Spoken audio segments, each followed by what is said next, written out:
তেওঁলোকে প্ৰতিটো মুহূৰ্তত সনাতন ধৰ্মাৱলম্বী লোকসকলৰ পূজা উৎসৱত জুবিনৰ মায়াবিনী গীত হয়। আৰু মায়াবিনী গীতটো কোনো বেদমন্ত্ৰ নহয়, কোনো বেদত ধ্বনি নহয়, কোনো গীতা মহাভাৰত ৰামায়ণ নামঘোষা কীৰ্তন ঘোষা ক'তোতো নাই হা। যদি নাই তেনেস্থলত আমি মায়াবিনী সংগীত বজাই আমি পূজা অৰ্চনা কৰাৰ কোনো যুক্তিযুক্ত নাথাকে, জুবিনেই হওক বা যোনেই নহওক XYZ। তাত আপুনিনো কোন জুবিন দা এই মায়াবিনী গীতটোক লৈ বিতৰ্কিত মন্তব্য কৰিবলৈ? জুবিন দা মায়াবিনী গীতটো সমগ্ৰ অসমতে এতিয়া প্ৰাৰ্থনা হৈ পৰিছে। গীতা মহাভাৰত বেদত কীৰ্তনত নাথাকিলেও এতিয়া সমগ্ৰ অসমবাসীয়ে এই গীতটোক প্ৰাৰ্থনা ৰূপে অসমত গাই আছে।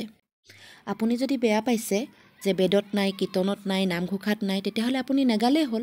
কাৰণ জুবিন মই একেলগৰ আমি আছিলোঁ, মোৰ এই আগৰ জন্মত সিও মোৰ বন্ধু আছিলে, মোৰ যিটো জীৱিত পিণ্ড দান দিয়া হৈছে। আপোনাৰ লগত আগৰ জন্মত জুবিন দা কি আছিলে সেইটো আমাক নালাগে। বৰ্তমান জন্মত আমাৰ কাৰণে জুবিন দা ভগৱান।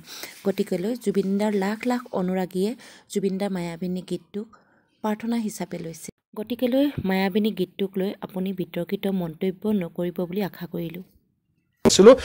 মোৰ এই আগৰ জন্মত সিও মোৰ বন্ধু আছিলে, মোৰ যিটো জীৱিত পিণ্ড দান দিয়া হৈছে। মই আগৰ জন্ম বুলি কৈছোঁ দেই, মোৰ বাছগীটাৰ মই বাদক আছিলোঁ, বন্ধু আছিলে। কিন্তু কথাটো হৈছে এই মোগলৰ এই বাবৰৰ এই বংশসকলে একেলগে লগ লাগি এই অসমখনৰ সনাতনী সভ্যতা সংস্কৃতিৰ ওপৰত প্ৰতিটো মুহূৰ্তত এই বদনৰূপী ছদ্মৰূপী মোগলৰ এই বংশধৰ আহোমৰ নাম লৈছে, কিছুমানে কোনোবা গোহাঁই, কোনোবা ফুকন, কোনোবা বৰুৱা এনেকুৱা হৈছে। কিন্তু আহোমসকলে এনেকুৱা কাম কেতিয়াও কৰা নাছিল। আমি বীৰ লাচিতৰ যদি আমি উদাহৰণ দিব যাওঁ, বীৰ লাচিতে অংগক্ষত কৰা, সেই নিজৰ যৌনাংগ কাটি চুন্নতি কৰা সেইসকল মুছলমানক কেতিয়াও নিজৰ সৈন্যত ভৰোৱা নাছিলে। সেইকাৰণে সেইটো কোনো বীৰ লাচিত সেনা হ'বই নোৱাৰে। সেইটো হৈছে বেইৰাম খান সেনা বা সেইটো বৰফুকন ৰূপী সেনা বা সেইটো মোগল সেনা। এইসকলৰ লগত লগ লাগি অসমখনৰ সভ্যতা সংস্কৃতি, ভাৰতীয় সভ্যতা সংস্কৃতি ধ্বংস কৰিব বিচাৰে। তেওঁলোকে প্ৰতিটো মুহূৰ্তত সনাতন ধৰ্মাৱলম্বী লোকসকলৰ পূজা উৎসৱত জুবিনৰ মায়াবিনী গীত হয়। আৰু মায়াবিনী গীতটো কোনো বেদমন্ত্ৰ নহয়, কোনো বেদত ধ্বনি নহয়, কোনো গীতা মহাভাৰত ৰামায়ণ নামঘোষা কীৰ্তন ঘোষা ক'তোতো নাই হা। যদি নাই তেনেস্থলত আমি মায়াবিনী সংগীত বজাই আমি পূজা অৰ্চনা কৰাৰ কোনো যুক্তিযুক্ত নাথাকে, জুবিনেই হওক বা যোনেই নহওক XYZ। তাত মোৰ কাৰণ জুবিন মই একেলগৰ আমি আছিলোঁ, মোৰ এই আগৰ জন্মত সিও মোৰ বন্ধু আছিলে, মোৰ যিটো জীৱিত পিণ্ড দান দিয়া হৈছে।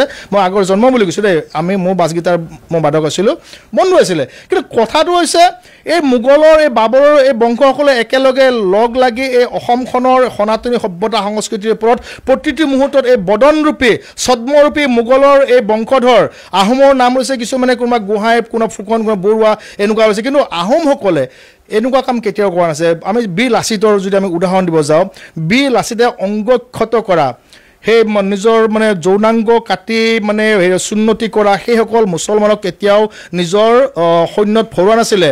সেইকাৰণে সেইটো কোনো বীৰ লাচিত সেনা হ'বই নোৱাৰে। সেইটো হৈছে বেইৰাম খান সেনা বা সেইটো বৰফুকন ৰূপী সেনা বা সেইটো মোগল সেনা। এইসকলৰ লগত লগ লাগি অসমখনৰ সভ্যতা সংস্কৃতি, ভাৰতীয় সভ্যতা সংস্কৃতি ধ্বংস কৰিব বিচাৰে। বাকী আপুনি যিয়ে নকওক লাগে, কিন্তু জুবিন দাৰ গীতক লৈ, জুবিন দাক লৈ বিতৰ্কিত মন্তব্য নকৰিব। জুবিন দা আমাৰ অসমৰ কাৰণে ভগৱান হয়। সেই ভগৱানজনে বিশ্ব দৰবাৰত অসমখন চিনাকি কৰি থৈ গ'ল। আৰু সেই ভগৱানজনৰ কথা অসমৰ ৰাইজে কিন্তু এনেকুৱা বিতৰ্কিত মন্তব্য শুনিব নিবিচাৰে।